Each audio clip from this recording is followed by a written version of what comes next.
Hi అండి, ఈరోజు అయితే మేమైతే బగారా రైస్ అయితే చేస్తున్నాము. ముందుగా పొయ్యి మీద ఒక పెద్ద గిన్నె పెట్టేసుకొని బగారా మసాలాలు మొత్తం వేసేసుకున్నాము. 4 కేజీలకు సరిపోను లవంగా చెక్క అన్నీ దాచిన చెక్క అంతా వేసేసుకున్న తర్వాత పచ్చిమిర్చి, కరివేపాకు, ఉల్లిపాయలు అయితే వేసేసుకున్నాము. ఇవి కొంచెం నూనెలో ఫ్రై కావాలి. ఫ్రై అయిన తర్వాత ఇప్పుడు గుప్పెడంతా పుదీనా అయితే వేసేసుకోవాలి.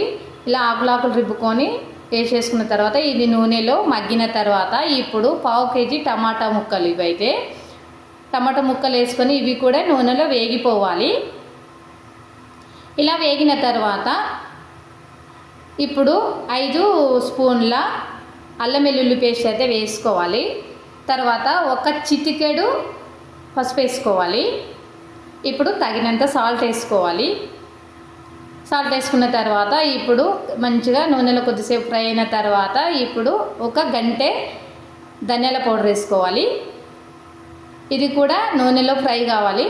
ఫ్రై అయిన తర్వాత మనకు బియ్యానికి సరిపోను కేజీకి కేజీంబావు వాటర్ అయితే వేసేసుకోవాలి. ఆల్రెడీ బియ్యం అయితే మంచిగా నానిపోయినాయి కాబట్టి కేజీంబావు అయితే సరిపోతుంది.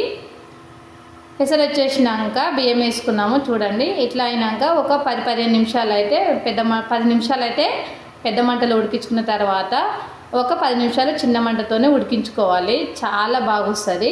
అన్నం అయితే ఊక కలపకూడదు, ఆ అన్నం అనేది విరిగిపోతుంది. చాలా బాగొస్తుంది అన్నం అయితే. చూడండి ఇప్పుడు రైస్ ఎలా వచ్చిందో, సూపర్ వచ్చింది. ఫైనల్గానైతే ఇప్పుడు కొత్తిమీర చిన్న చిన్న ముక్కలుగా కట్ చేసుకొని అయితే వేసేసుకున్నాము. సూపర్ టేస్ట్ ఉంది బగారా రైస్. ఉత్తరైనా తినాలనిపిస్తుంది. Bye bye.